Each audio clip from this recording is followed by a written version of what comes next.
เมนูเด็ดที่สุดอยู่ในนี่โทษเมนูเด็ดวะนี่แม่นแสดงว่าน่าจะแซ่บสุดเนาะให้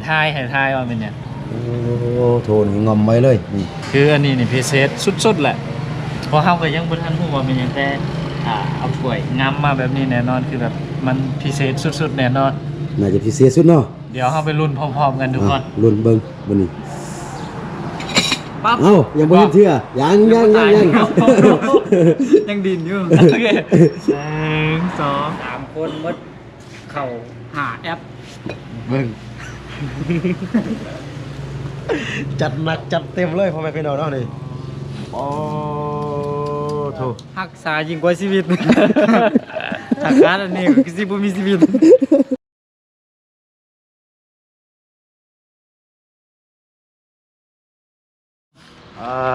หนาวพ่อแม่พี่น้องเอ้ยเนาะก่อนอื่นก็สบายดีพ่อแม่พี่น้องสบายดีและสวัสดีเด้อพี่น้องเนาะก็ยินดีต้อนรับเข้าสู่ช่องครูดอยอีกคือเก่าคือเดิมพ่อแม่พี่น้องเอ้ยเนาะ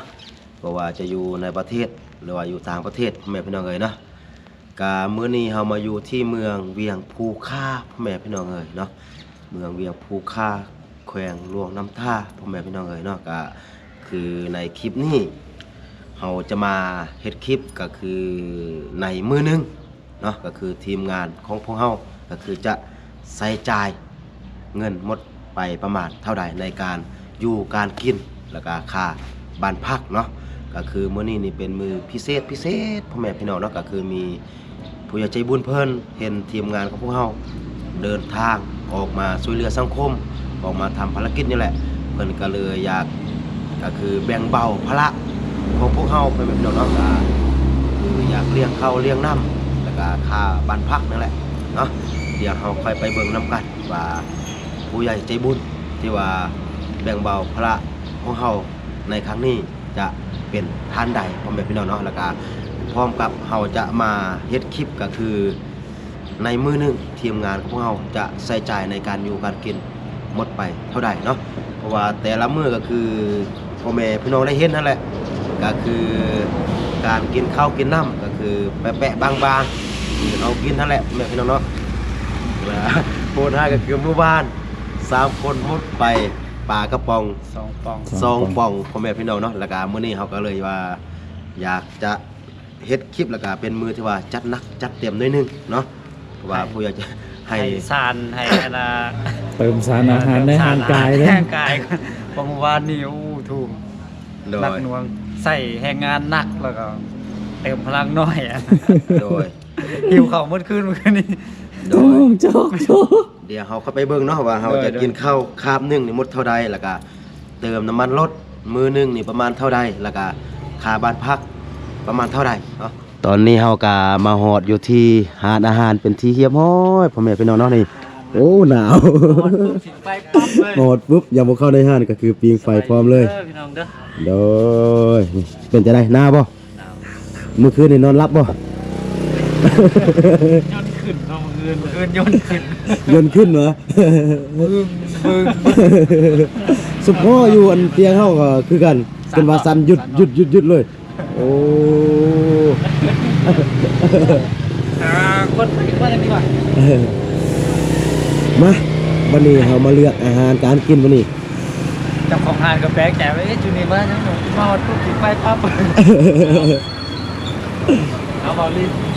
จัดการนะอยากกินอะไรเต็มที่เลยเอามื้อนี้นี่จัดหนักจัดเต็มเลยให้กับเบาดำเบาลี่พ่อแม่พี่น้องเนาะเศร้าเนี่ยนี่ได้น้ำซุปมันร้อนเนาะจัดเลยอะไรดียังไงบางทีเรื่องนึงเอาดิเอาดิไข่ดิเจ้าของห้างอันนี้เนาะผู้ดอยมักเนาะโอ้ปั๊บเลยสุกไก่เอาใจผู้ดอยแซ่บมันนะเข้ากับมักคือกันเพราะมันใจผู้ดอยมักมันยังตื่มเนี่ยเดี๋ยวตั้งตัวเอาจักยาตามใจมื้อนี้น่ะเบิ่งอันคนเครื่องคิดชายพี่ได้แม่ทางมาทางนี้เลยโอ้โดยพ่อแม่พี่น้องเนาะ บุญ ปั๊บมักซิบ มักสิบเลย โอ้เห็นแต่เศร้าเนาะ ใครโดนปั๊บมักสาวเลย ไทยโดนปั๊มมักสาวเลยเออ เอาต่อไป ต่อไป แกงคมดีกว่าโอเคได้แกงคมพอละสิเนาะพอละบ่ พอแล้ว สองอันสาย สองอย่างพอแล้วโอเคเนาะเดี๋ยวเรารอท่าเบิ่ง สบายดีเลยจ้ะ เลยสบายดีแม่ ทำงานเลยโด ใจ ย พอผ่าน กำลังเลือกเมนู มาตามคำสัญญาเมื่อคืน ว่าวันนี้จะมาอุดหนุนตื้ม แม่เอาอันนาทุกไก่ครับแกงคมให้ชุลุง ไก่กับแกงคมเนาะ โดย โดยก็อย่าลืมพ่อแม่พี่น้องเนาะถ้าหากว่า ด้วยข้าวเหนียว ถ้าว่าทานใดผ่านมาแถวเมืองเวียงภูค่าพ่อแม่พี่น้องเนาะฮับห้องว่าอาหารนี่เป็นอาหารที่ว่าแซ่บพ่อแม่พี่น้องเลยเนาะนี่ขายเฟอร์และอาหารตามสั่งเนาะอยู่กงกันข้ามกับปั๊มน้ำมันเนาะนี่ปั๊มน้ำมันเวียงสว่างพ่อแม่พี่น้องเลยเนาะตอนนี้อาหารที่ว่าเฮาสั่งเป็นอาหารเช้ามาเป็นที่เรียบร้อยพ่อแม่พี่น้องเนาะนี่มีหยังแดเบาดำอธิบายเบิ่งดูบ่นี่ นี่เป็นซุปไก่ สุกไก่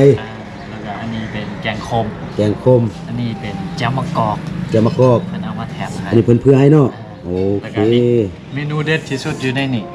โทษเมนูเด็ดวะนี่ แมนแสดงว่า คือแบบ น่าจะแซ่บสุดเนาะ ให้ทายว่าเป็นเนี่ย โอ้โทนี่งอมไว้เลยนี่ คืออันนี้นี่พิเศษสุดๆแหละเพราะเฮาก็ยังบ่ทันรู้ว่าเป็นหยังแต่เอาถ้วยงำมาแบบนี้แน่นอนคือแบบมันพิเศษสุดๆแน่นอน น่าจะพิเศษสุดเนาะ เดี๋ยวเฮาไปลุ้นพร้อมๆกันทุกคน ลุ้นเบิ่งมื้อนี้ ปั๊บ เอ้ายังบ่เห็นเทื่อยัง ยังดินอยู่โอเค1 2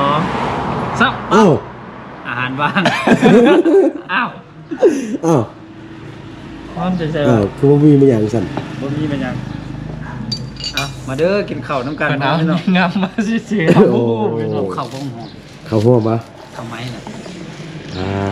จบมาเด้อพ่อแม่พี่น้องกินข้าวนำกันเนาะจัดหนักจัดเต็มให้เบาเลยกับเบาดำเลยพ่อแม่พี่น้องเนาะมื้อนี้ เฮ็ดซี่ไม่เบิ่งดิ ซิมเบิ่งบ่ต้องซิมหลายเด้ เสียห้องให้ ซิมน้อยเด้ ซิมหลายก็บ่ได้อีก ซิมหลายก็บ่ได้ ซิมเป็นตอนคือดำมาล่าบ้านนี่แม่ เป็นตันนี่ไปเลยแล้วเป็นถ้วยเป็นหม้อให้แล้ว เป็นหม้อเลยเป็นหม้อแล้วแล้ว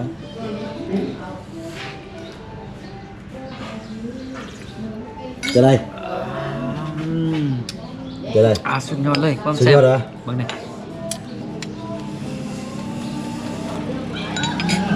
ร้องไห้ แซ่บบ่ สุดยอด อยากกินแบบนี้ทุกมื้อบ่ ยากกับยากก็ประมาณนี้เนาะแต่ว่ามันคือสิแพงนะเบิ่งตาเบาดำมันนี่ เอา มันกินเท่านึงพอแล้วสำนี่น่ะพี่น้อง ใส่เลยบ้ากินน้ำลายแล้วโทษโทษแซ่บเนาะ สุดยอด สุดยอดวะเบิ่งข้าวเหนียว บ่ได้กินแบบนี้มาดนแล้วพี่น้องบ่ได้ซิมสุกไก่เบิ่งอันนี้ บ่ซิมแจ่วก่อนคุยแจ่วเลยคุยแจ่วหลายๆเลย โอเคคุยหลายๆเลยเด้อเออ เอ๊ะอันนี้ นี่ใส่ คำเขา อันนี้เขาก็ยอมเลยบ่ได้ นี่พี่น้องคำเขาโคแจ๊วก็แซ่บ แจ่วก็แซ่บวะ แซ่บลองเลย งับ ชิมไก่เบิ่งสุดยอดนี่พูด ถูก ยั่วๆเลยนี่ระดับนะ โอ้ ระดับนะ ถูกพอบุญหนึ่งคู่ดอยสิบได้กินข้าวพ่อพี่น้องเนาะโอเคเดี๋ยว อีกคำหนึ่ง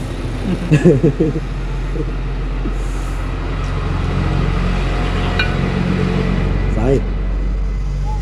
ไง งับ ปั๊บโอ้ หวานเจี๊ยบ คักเนาะโอเคพ่อแม่พี่น้องเนาะเดี๋ยวเขาค่อยเบิ่งว่าอาหารคาบนี่คาบเศร้าเนาะว่าจะหมดไปเท่าใดเนาะเดี๋ยวครูดอยกับทีมงานขอตัวกินข้าวกินน้ำก่อนเนาะจะได้เบาลี่เบิ่งเบาลี่ไหม อิ่ม เต็มเลย อ๋อโตเกียงแซะเลยพ่อแม่พี่น้องเนาะ 3 คนหมดเข้าหาแอป เบิ่ง จัดหนักจัดเต็มเลยพ่อแม่พี่น้องเนาะนี่อ๋อโถ เข้า สุดเลย มากินที่นี่คือสิกลุ่มฮอตโซมือเนาะ โดย แล้วก็บ่กลุ่มได้ฮอตโมงบ้านก็ยาคือเก่า เดี๋ยวเขาเซ็กบินก่อนเนาะว่าอาหารเช้าของเขาจะหมดไปซ้ำใดพ่อแม่พี่น้องโถเดี๋ยวเขาเดินไปหาเมียเพิ่นเลยเซ็กบินแดงเนี่ย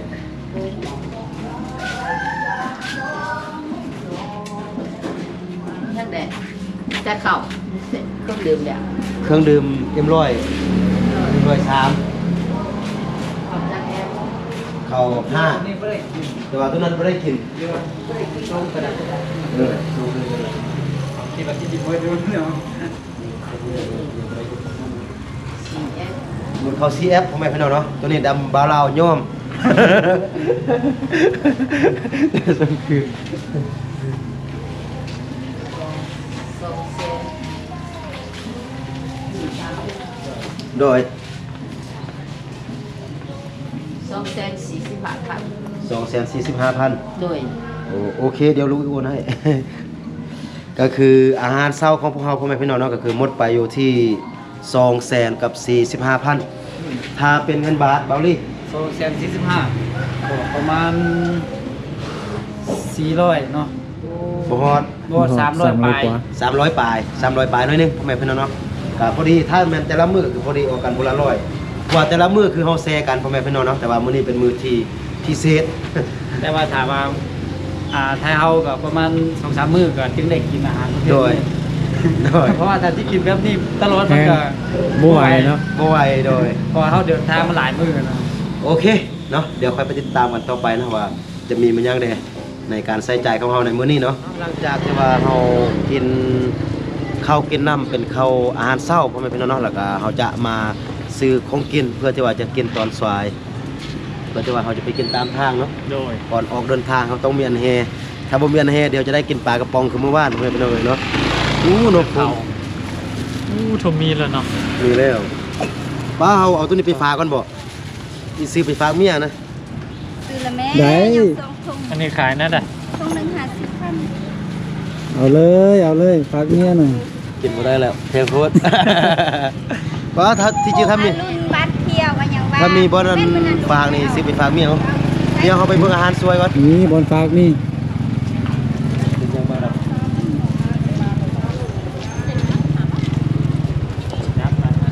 โอ้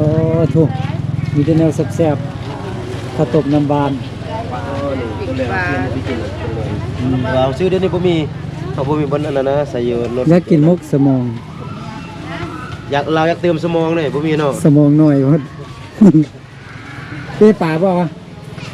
เดี๋ยวเขาเบิ่ง ไข่ กินบ่หมกไข่ กินบ่ ฮะ หมกไข่ มุกไข่แซ่บคือกันเด้ เอายัง เอาเลย เอาสิ เอาเลย เอากันเอา นี่เด้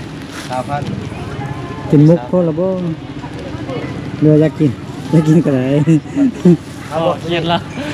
จะได้เป็นปิ้ง ปีกมั้ยเนี่ย ปิ้งไก่ ไก่พอละบ่ไก่อ่ะ พอแล้วเนาะ นี่สิ เอานี่บ่เส้นหมู ก็ได้ ดำยังติว ส้ม อันนี้ เดี๋ยว นี่10,000 เอาอันนี้ เอาอันนึงเนาะเอาโลนึง แซ่บเอาเข้ามา แซ่บ ขอซิมก็ได้ ได้ พอแล้ว แม่ค้าใจดี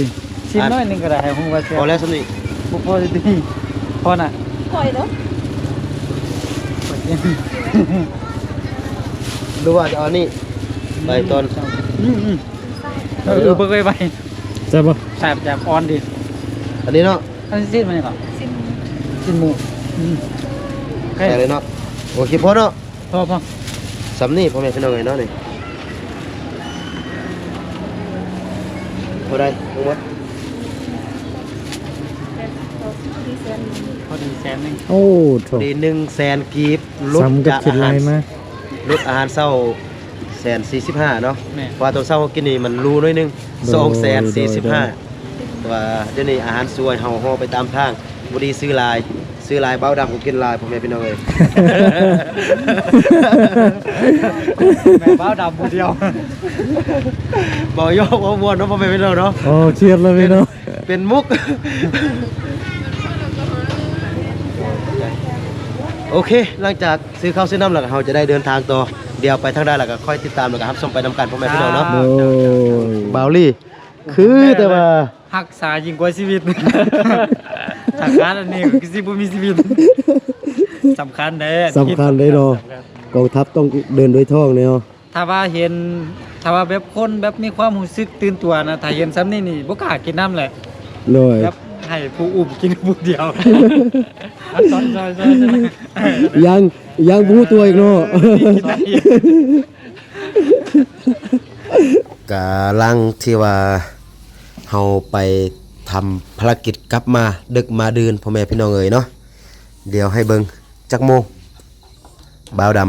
ำเฮามามื้อนี้ก็คือบ่เห็น 17:30 19โมง30นาทีพ่อแม่พี่น้องเนาะก็มาแวะกินข้าวกินน้ำก่อนที่ว่าจะไปบ้านพักพ่อแม่พี่น้องเอ๋ยเนาะนี่ก็คือต้นแรกเฮาก็มากินแบบเบาๆพ่อแม่พี่น้องเอ๋ยเนาะนี่ก็ตัวนี้เป็นของครูดอยพ่อแม่พี่น้องเอ๋ยเนาะก็เป็นผัดกะเพราเนาะของเบาลี่คือกันบ่ คือกัน ของเบาลี่ก็คือผัดกะเพราคือกันพ่อแม่พี่น้องเนาะส่วนของเบาดำก็คือข้าวเปียกหรือว่าก๋วยเตี๋ยวแม่นบ่แม่น ก๋วยเตี๋ยวเป็นเฟอร์ ก๋วยเตี๋ยวแม่นเฟอร์ แต่ข้าวเปียกนี่บ่จับยวนก๋วยจับอ่ะบ่แน่ใจคือกัน เบิ่งคีบเบิ่งเส้นเบิ่งดูนี่ถ้าหากว่าทานใดฮู้ช่วยบอกแล้วเนาะทางฝั่งไทยจะเอิ้นว่าแม่นหยังแต่ว่าทางฝั่งลาวจะเอิ้นว่าข้าวเปียกเนาะโอเค เดี๋ยวเราจะกินข้าวกินน้ำแล้ว กินข้าวน้ำกันพ่อแม่พี่น้อง แล้วก็จะมาเบิ่งว่าอาหารแรงเฮาจะประมาณเท่าใดเนาะโอเคพี่น้องเนาะตอนนี้เฮาก็มาฮอดที่พักที่นอนเป็นที่เรียบร้อยพ่อแม่พี่น้องเนาะก็แต่ละคนก็อาบน้ำอาบท่าหากันแล้วพ่อแม่พี่น้องเนาะเบิ่งโมงจักโมงเดี๋ยวนี้ ตอนนี้ โอ้ 21โมง 21โมงกับ55นาทีแต่ว่าเฮาหากะอาบน้ำอาบท่าแล้วพ่อแม่พี่น้องเนาะก็เลยจะมาสรุปก็คือรายจ่ายของเฮาในมื้อนี้เดี๋ยวเฮาจะให้เบาดำเป็นคนติ๊กจักคิดไรก่อนเนาะก็คือนับตั้งแต่ตอนเช้า ชื่อว่าอะไรตอนไหนเต็กเอา ตอนเช้านี่ก็คืออาหารเช้าเฮานี่ก็คือ245,000เนาะ ด้วย2 4 5มาบวกให้อาหารสวย 100,000ตัวนั้นเฮาซื้อไปตามทาง 100,000ถ้วนนะ แม่น อ่า แล้วก็บวกให้น้ำมันรถ แสนรถเนาะ 100,000 บวก อาหารแรง200,000 200,000 200,000เต็มนะ 200,000เต็มมาบวก ค่าห้อง ค่าห้อง300,000 300,000 ออกอยู่945,000ออกอยู่เกือบล้านเลยเนาะ 945,000ลองหาร3เบิ่งสมมุติว่าเฮาแชร์กันแต่ละมื้อนี่มื้อหนึงนี่เฮาจะ 315,000 ออกกันประมาณ 300,000 กับ 15,000 กีบพ่อแม่พี่น้องเอ้ยเนาะก็ถ้าเป็นเงินบาทก็เกือบ500เนาะ โดย เกือบ500พ่อแม่พี่น้องเนาะเป็นประมาณ480นี่แหละต่อคนต่อมื้อคือตัวนี้รวมทั้งค่าบ้านพักค่าอาหารค่าน้ำมันรถก็คือ3คนรวมกันพ่อแม่พี่น้องเนาะก็ถืออยู่945,000เนาะก็ในมื้อนี้ก็เป็นมื้อที่พิเศษพ่อแม่พี่น้องเนาะก็คือมีผู้ใหญ่ใจบุญเพิ่นเนาะก็อยากช่วยมาแบ่งเบาภาระก็คือค่าใช้จ่ายของทีมงานพวกเฮาเนาะก็คือมื้อนี้ละแม่นผู้ใหญ่ใจบุญเพิ่นออกให้หมดนับตั้งแต่ตอนเช้าพุ่นแหละพ่อแม่พี่น้องเนาะก็รวมทั้งหมดอยู่945,000ความจริงเพิ่นฝากมาอยู่ 2,000 บาท 2,000 บาทมันจะได้อยู่1ล้านกับ370,000บ่ แม่น 1ล้าน3แสนกับ70,000พ่อแม่พี่น้องเนาะเฮามาจ่ายมื้อนี้ก็เหลือจ่ายมื้อนี้900,000ปลายเหลือประมาณ3แสน4แสนเนาะตัวนี้เฮาก็เป็นมือต่อไปพ่อแม่พี่น้องเอ้ยแต่ว่าตัวนี้จุดประสงค์หลักๆก็คือเฮาอยากให้คือเฮาอยากฮู้รายจ่ายของทีมงานของเฮาก็คือในมื้อหนึงเฮาจะใช้จ่ายในการอยู่การกินการเดินทางประมาณเท่าใดก็คือคร่าวๆก็คือประมาณ900,000ปลายพ่อแม่พี่น้องเนาะก็คือในการใช้จ่ายมื้อนี้เนาะก็คือผู้ใหญ่ใจบุญเพิ่นชื่อว่าพี่สุนัยอยู่ทางฝั่งไทยเนาะเพิ่นก็ฝากมาพ่อแม่พี่น้องเนาะก็คือใช้จ่ายมื้อนี้ยังเหลือน้อยหนึงก็จะปะเป็นอาหารมื้อต่อไปของทีมงานของเฮาพ่อแม่พี่น้องเนาะโดยมีหยังอยากจะประกอบส่วนบ่ กับบ่มีหยังเพราะว่าเรามีแต่คำขอบคุณขอบใจเนาะ โดย ทางพี่สุนัยที่เห็นถึงความลำบากของเฮาซะเนาะพอเฮาออกจากบ้านจากเรือนมาก็แน่นอนนะค่าใช้จ่ายมันต้องมีอยู่แล้วเนาะ โดย กองทัพต้องเดินโดยท้องบวกกับที่รับที่นอนแล้วก็ทางน้ำมุกน้ำมันพร้อมนะก็มีแต่คำขอบคุณขอบใจขอบคุณขอบคุณเพิ่นหลายๆที่เป็นห่วงเป็นใยทางทีมงานเฮาก็ขอให้เพิ่นจงร่ำจงรวยเพิ่นให้มาซำใดก็ขอกลับไปหาตัวทานห้อยเท้าพันเท้าเนาะ โดยโดยเบาดำเนาะ ก็ดีใจนะที่แบบเพิ่นเป็นห่วงเป็นใยพวกเฮาในเรื่องของบ่ว่าสิเป็นค่าเดินทางหรือว่าค่าใช้จ่ายทุกสิ่งทุกอย่างเนาะ โดย ก็ดีใจที่เพิ่นซอยแบ่งเบาในส่วนนี้ฮักแล้วก็เอ็นดูพวกเฮาเนาะก็ซอยแบ่งเบาในส่วนนี้ก็ขอขอบคุณขอบใจเนาะขอบคุณขอบคุณเพิ่นเนาะขอให้เพิ่นอยู่ดีมีแรงนะบ่ว่าสิคิดอันใดปรารถนาอันใดเนาะก็ขอให้ได้ดังคำคิดคำปรารถนาทุกประการเนาะ โอ้สาธุก็เส้นเดียวกันพ่อแม่พี่น้องเนาะครูดอยก็บ่มีหยังที่ว่าจะตอบบุญแทนคุณเพิ่นเนาะก็คือพี่สุนัยที่ว่าอยู่ทางฝั่งไทยที่ว่าเพิ่นเอ็นดูแล้วก็เพิ่นก็ช่วยแบ่งเบาภาระในการใช้จ่ายเฮาในมื้อนี้เนาะก็ขอให้เพิ่นจงอยู่ดีมีแรงอยู่ดีมีสุขเนาะคิดสิ่งใดปรารถนาสิ่งใดก็ขอให้สมดังใจปรารถนาสำหรับคลิปนี้พวกเรา3คนต้องขอตัวลาไปก่อนเนาะ โดย สบายดี สบายดี